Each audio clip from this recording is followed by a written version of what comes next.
I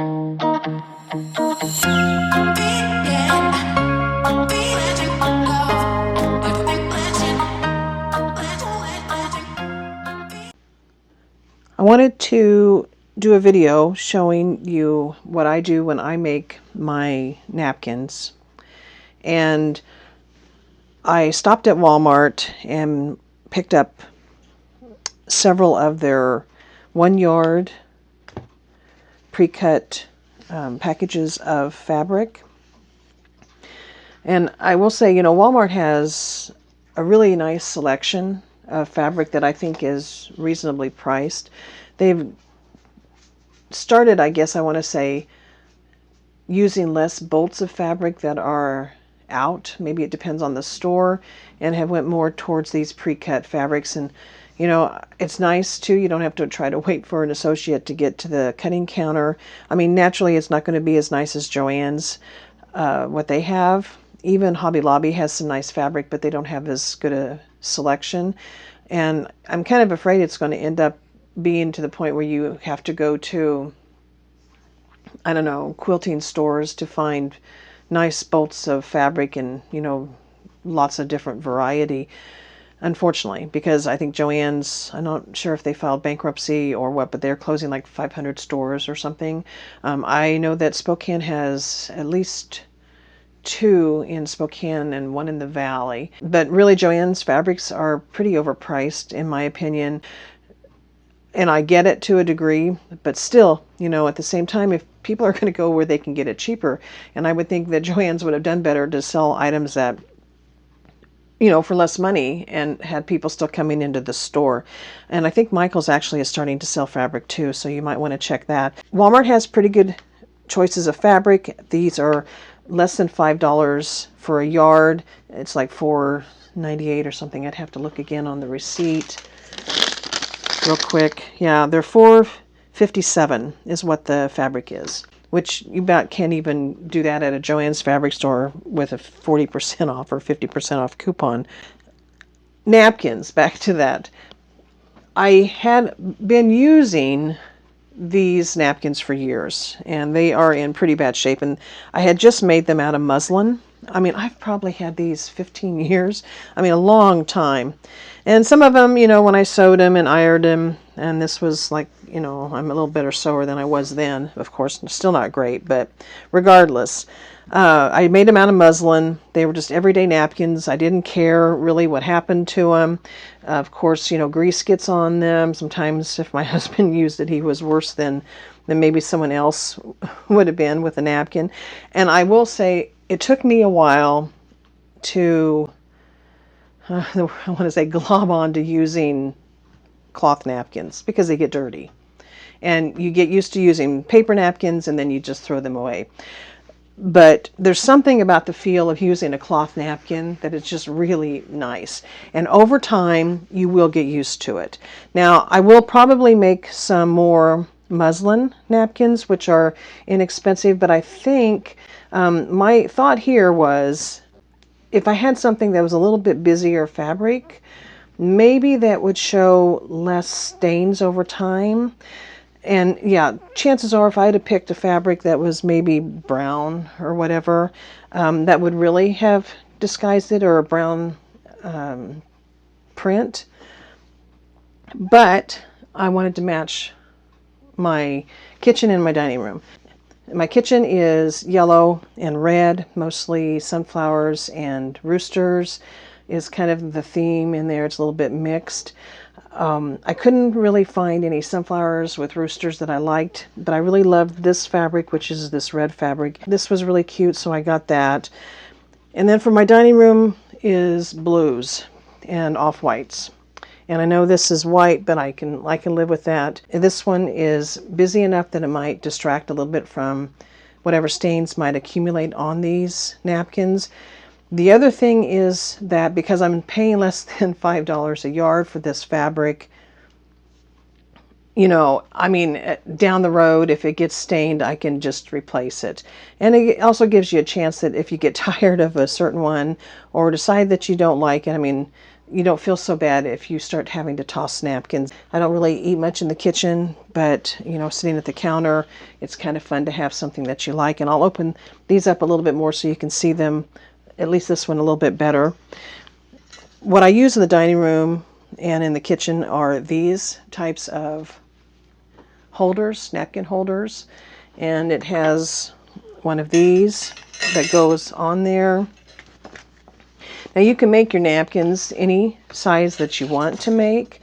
I use these because it's just what I like. And I'm sorry for the lighting here, folks. It's a cloudy winter day, so not much sun going on here in the inland northwest. But these were originally, I'm thinking, so right now they're sitting at about 11. And inside this is about 6.5. And so over time, they do shrink. It's just what happens. Even if you pre-wash them, I think cottons just continue to shrink over time. So they're a little small for in here, but they still fit nice enough. And I could go a little bit bigger too. And it just seems like that no matter what I do, when you cut something, I know it's not always perfect. So just give yourself a little bit of grace when it comes to that. But I made these about the same size as a paper napkin because I wanted them to fit in here so that they lay in here nice like a napkin, and when you want one you can just pull one out and use it like you would a paper napkin. I may go ahead and make some more muslin ones just for the heck of it to replace many of these that I've had to eventually throw away. Some of them just eventually get holes in them too. I think one of these has a hole in it, but if they get to looking too bad, this one here I was going to show you is really bad. So I think my husband had to have used that with chicken. I'm just saying. And and with chicken or something like that that's really greasy, I would have just said, man, can you just use a paper napkin? But again, at the same time, that's what you make them for. So in order to fit this, which I think I measured it was like 7 inches. Yeah, so from end to end here is about 7 inches, and so inside is about 6.5. So the fabric, I'm going to cut pieces that are about, I think I'm just going to go with 14 by 14. And I know that's going to be a little bit big, but as they continue over time to shrink and get wear, they'll fit better and better inside of this. And even so, they'll fit okay. And we'll get to that eventually, but I wanted to talk a little bit about that. So pick a fabric, again, that you like. I mean, find something that you enjoy, that you're going to have fun using. There's a lot of really nice Western fabric. If your theme is Western, there's a lot of Tuscan fabrics there. If you have a Tuscan theme in your kitchen, there's lemons. I mean, you can find any fabric that you want. So anyway, this is just really cute. I don't know, you can see that pretty well. And this Waverly fabric is not bad fabric. I've actually used it before. I do enjoy using it. It is 100% cotton. I will, like I said, wash these and pre-shrink them. This was as best as I could find. But again, they're napkins. It took me a while standing there trying to pick the fabric, and I'm thinking, oh, for God's sakes, Jane, you're overthinking it. It's a flippin' napkin. Just buy something. So I did. And I really like this one. In a way, it reminds me of sunflowers. They're just not yellow. And I think it's good enough to be for a double-sided napkin, backing or whatever. So it'll look pretty when they're folded even and when they're in use. I didn't really want pink for the backing, but I'm a pink gal, so I don't mind pink. The thing too, if you have it double-sided, you can always fold it differently too, depending on how you want to keep. You could fold some with this side up and fold some with that side up, and then layer them in your container or lay them out wherever you're going to put them. But this pink very closely matches this pink, and I think it will look pretty together as a finished napkin. I wanted to show you really quickly, when you wash your fabric, I think I mentioned before about the shrinkage. You're always going to have shrinkage if it's cotton. So this fabric was 36 by 45, and that depends on what kind of fabric you get and the bolt size, etc. But most fabric is about 36 by 45 if you get a yard. So which means 36 is the inches that you're getting, which is a yard of fabric, and 45 inches is the width of the fabric. Sometimes you can get wider or more narrow fabric. It just depends on the bolt. But I wanted to make sure that you saw this. So when you wash your fabric, now often I will use what they call, it's like a net, a bag net. It's specifically what you use to wash, I want to say like intimates. Things that you want to put like your bras or whatever into this bag when you throw it in the washing machine. And I will often use a big one of those if I've got a lot of fabric, a small one of those if I've got a small amount of fabric, such as, I want to say, fat quarters. But regardless of how you wash it, you're always going to end up with some fraying on the edges of your fabric, like this is what I was showing you. And it will be more or less, depending on, again, the fabric, how you're washing it. But this is also going to cause a little bit of cutting off of your fabric to when you straighten it out, when you're, I guess I want to say, loss of inches of your fabric, loss of yardage of your fabric. And it's happened to pretty much everyone. And they'll get tangled. And this one, of course, too. So here is a pretty bad tangle with this. I try not to rip it, but sometimes you have to rip it if you don't have a scissors with you when you're pulling your stuff out of your washing machine, because then it's going to continue to get tangled in your dryer. But I knew that I was going to lose yardage anyway, and so I just didn't particularly worry about it.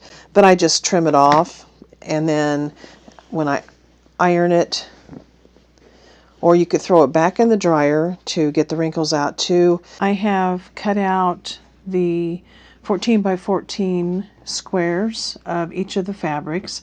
I'm starting with the rooster and the backing for the rooster. I originally had 2 yards each of these fabrics, and I went back and got one more, so that I started out with 3 yards of each of these fabrics. So 6 yards of fabric, I got 16 of these napkins.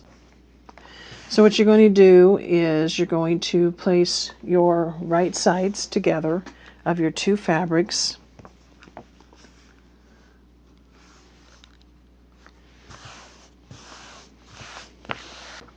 And then you're going to pin them.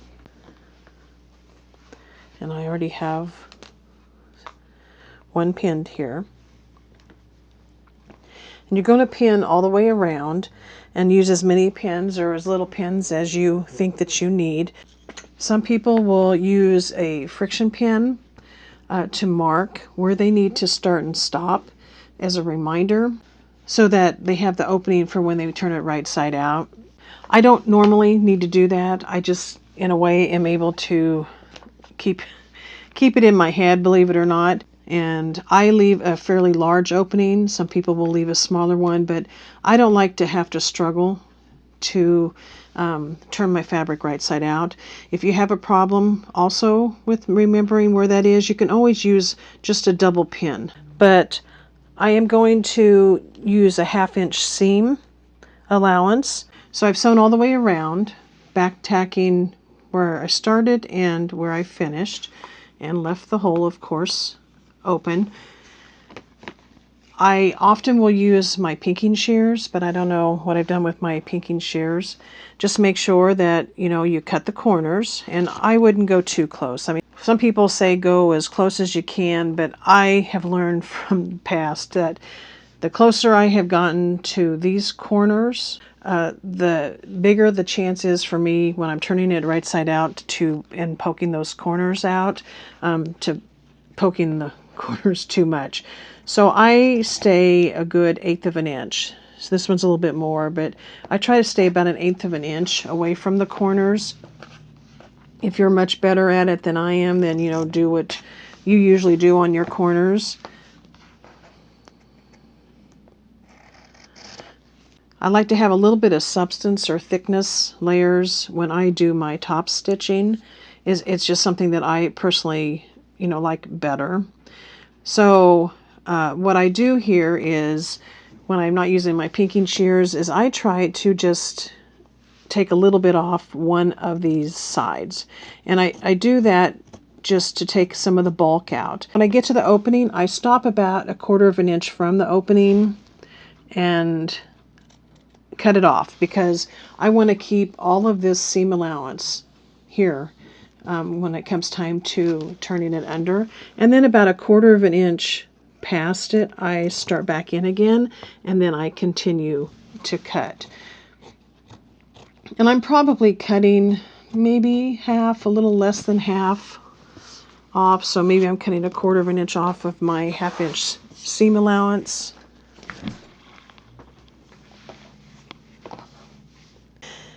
It lays flatter.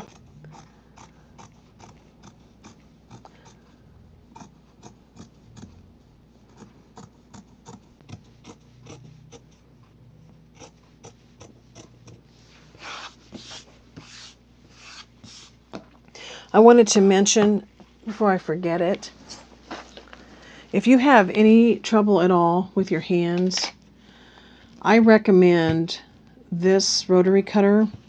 It has saved my hands. I can't tell you how much pain, lack of pain that I get when I'm using this rotary cutter.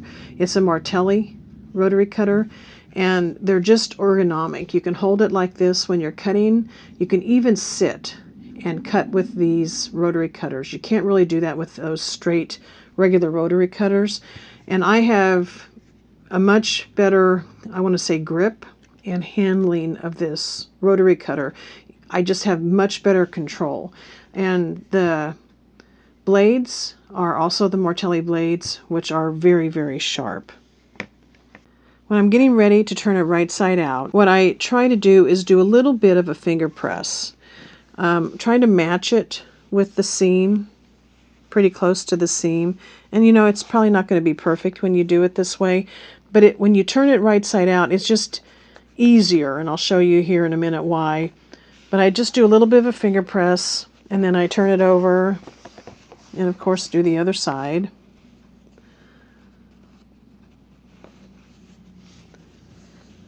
Just kind of match it up a little bit, the best I can.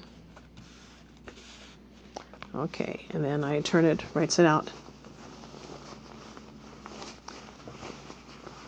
And see, with the bigger hole, it goes much faster, and I really don't care how big that hole is. It gets sewn, really, when you are doing your top stitching anyway.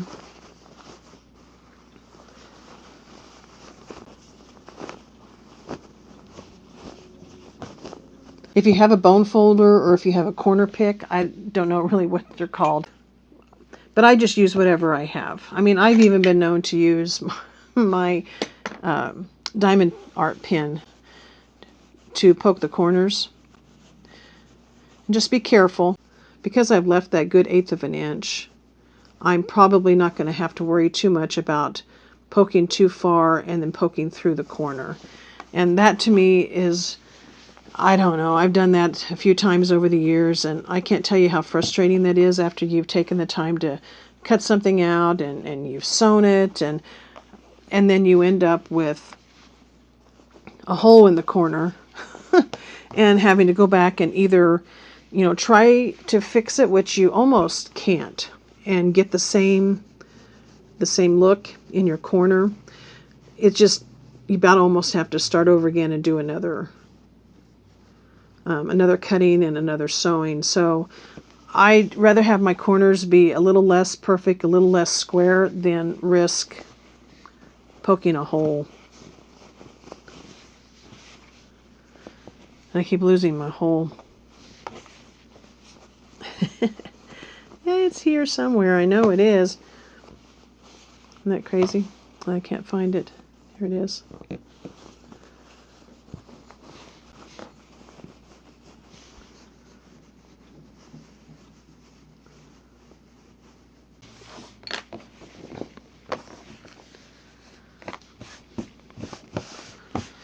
Okay, so as you can see here, because you have finger pressed this already, it's already in.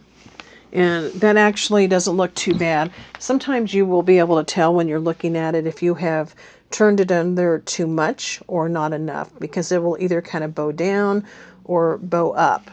And that looks not too bad. I could probably live with that. You can always adjust that when it comes time to pressing it and making sure that it's pressed flat before you sew the top stitching. You know, just kind of take your fingers and roll this out the best you can. You're going to want to do that when you are ironing it as well. Just, you know, roll it out, get as close to that seam as you can to get it all the way turned right side out, I guess I want to say. Just leave it.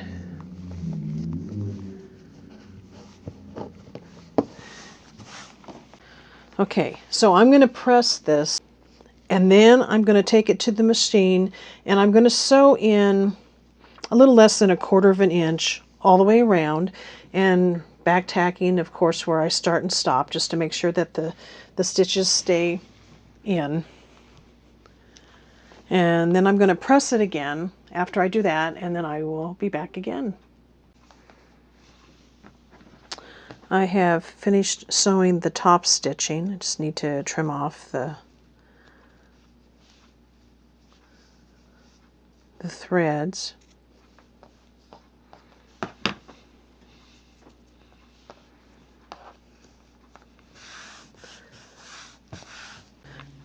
This was the one that I made yesterday, and of course, you know, it was much better. I didn't have that little bit of excess fabric that sometimes catches, and I did better with the sewing around the edges. So, you know, some of them are going to probably look better than others, but again, it's called grace, so let yourself have a little bit of that. They fit perfect inside the napkin holder.